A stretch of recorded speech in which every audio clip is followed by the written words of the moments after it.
ingin mempresentasikan bab 3, yaitu gotong royong dalam kehidupan masyarakat Indonesia. Pertama-tama kami akan memperkenalkan anggota kami, dimulai dari sebelah kanan saya.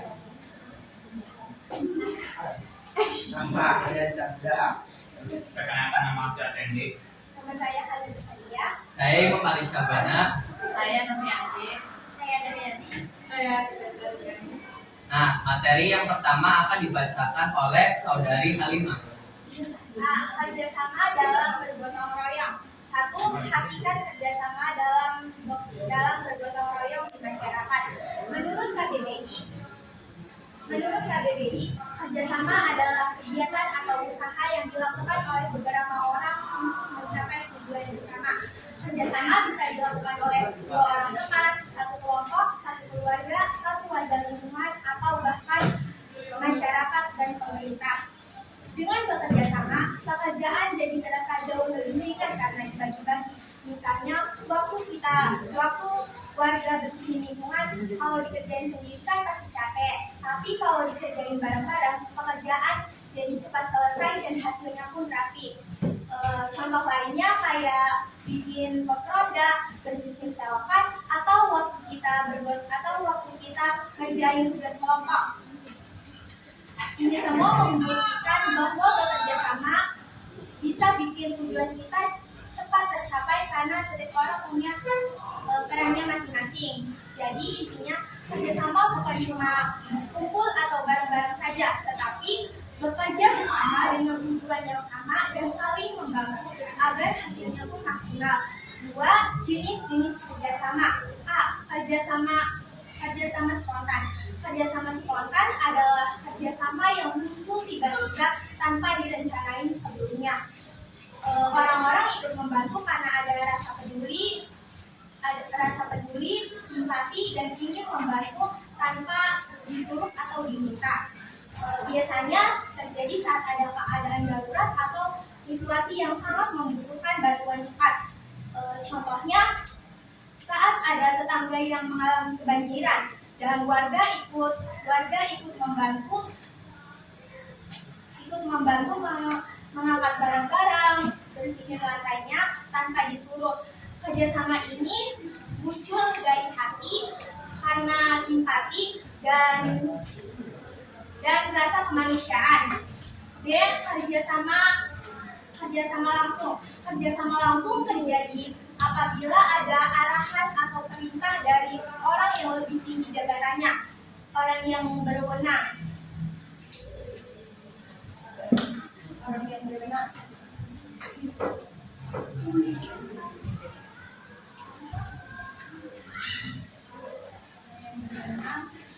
Adanya perintah atau arahan dari orang yang berwenang. Kerjasama ini lebih terencana dibandingkan kerjasama spontan.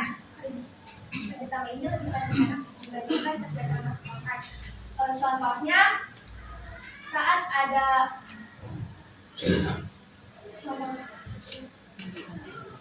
Contohnya,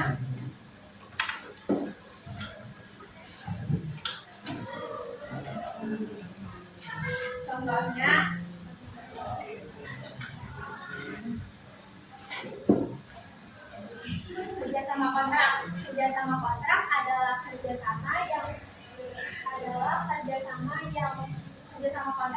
kerjasama yang dilakukan berdasarkan perjanjian atau kesepakatan yang sudah disetujui bersama. Kerjasama ini, contohnya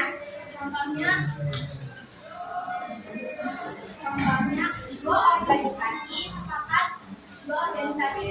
bikin acara gotong royong bareng dan menandatangani surat perjanjian. Kerjasama ini lebih jelas, rapi, dan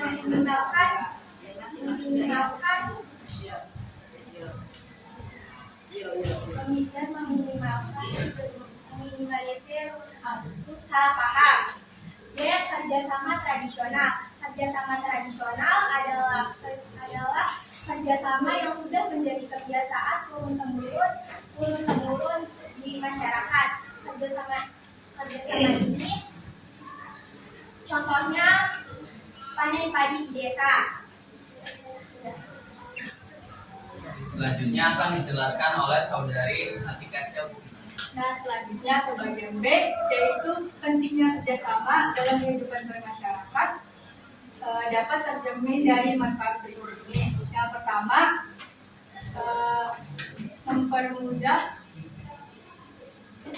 membuat pekerjaan lebih terasa ringan. Yang kedua, membuat pekerjaan terasa lebih cepat diselesaikan. Yang ketiga, membuat tujuan dapat tercapai dengan efektif. Dan yang keempat, dapat menyadarkan masyarakat untuk mendahulukan kepentingan umum. Yang kelima, dapat memupuk tanggung jawab sosial. Yang keenam, menumbuhkan rasa setia kawan. Yang ketujuh, dapat memupuk rasa kebersamaan. Dan yang kedelapan, dapat mempererat tali persaudaraan. Yang kesembilan, dapat menciptakan kerukunan. Dan yang ke-10 atau yang terakhir, dapat menumbuhkan rasa persatuan dan kesatuan. Selanjutnya oleh Daniel. Opsi C adalah sikap dan perilaku dalam kerjasama. Yang pertama adalah toleransi, yang berarti kemampuan menerima dan kemampuannya untuk menerima dan menghargai setiap perbedaan yang ada pada sebuah tim. Yang kedua adalah kesetaraan, yang berarti setiap anggota tim harus memiliki hak dan kesempatan untuk berkontribusi dan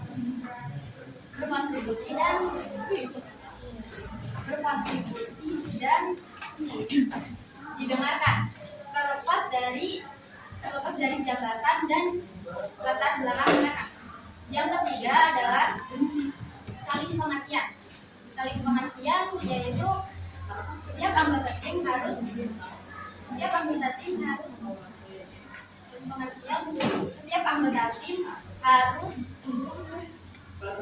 harus berusaha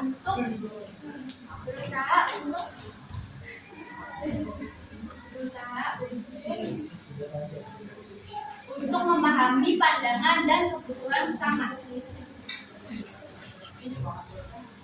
Selanjutnya oleh Novianti.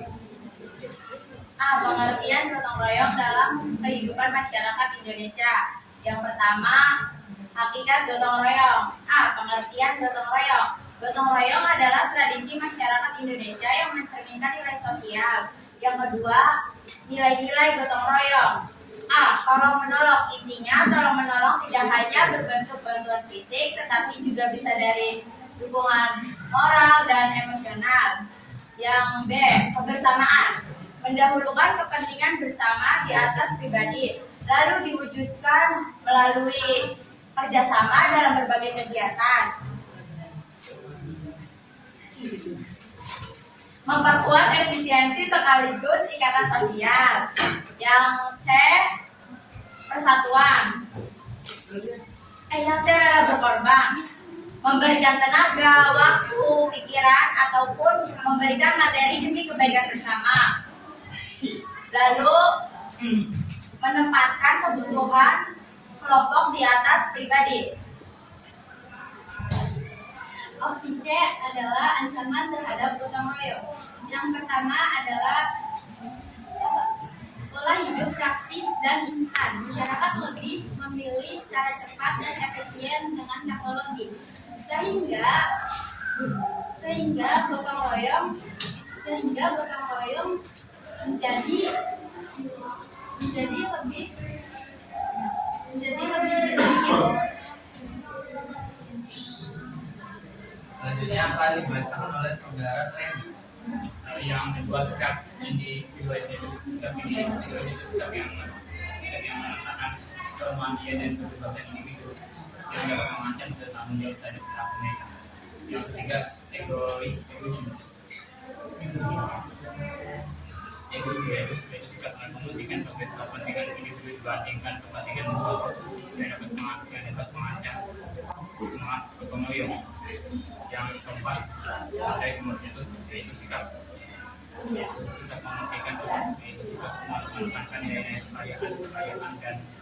dan individu yang semacam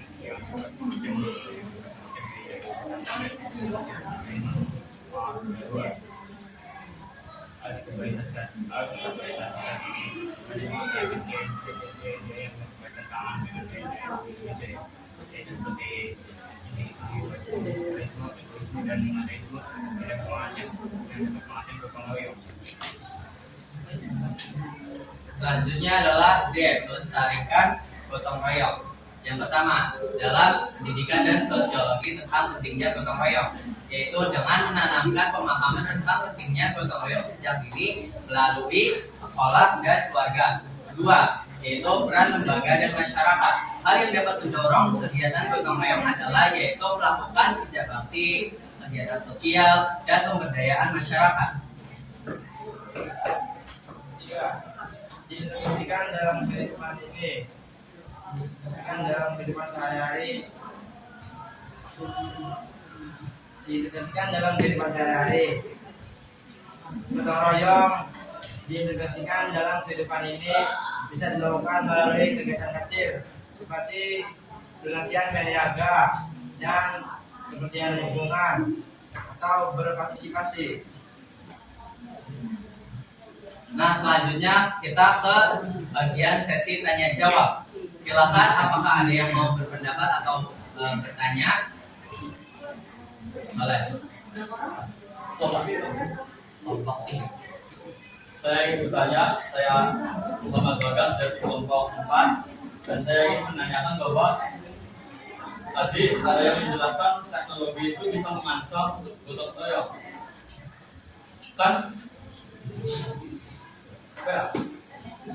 Kan teknologi itu bisa memudahkan kita untuk melakukan sesuatu, mengefisiensi waktu, mengefisiensikan sumber daya. Bukankah teknologi itu sebuah terobosan untuk generasi kita yang akan datang? Dan ya, saya mau tanyakan kenapa teknologi bisa mengancam gotong royong? Tolong jelaskan lebih lanjut. Ya, saya akan menyimpan pertanyaan dari saudara Bagas dan kami akan berdiskusi untuk menjawab dari pertanyaan saudara Bagas. Jawab Mas deh. Ya, boleh.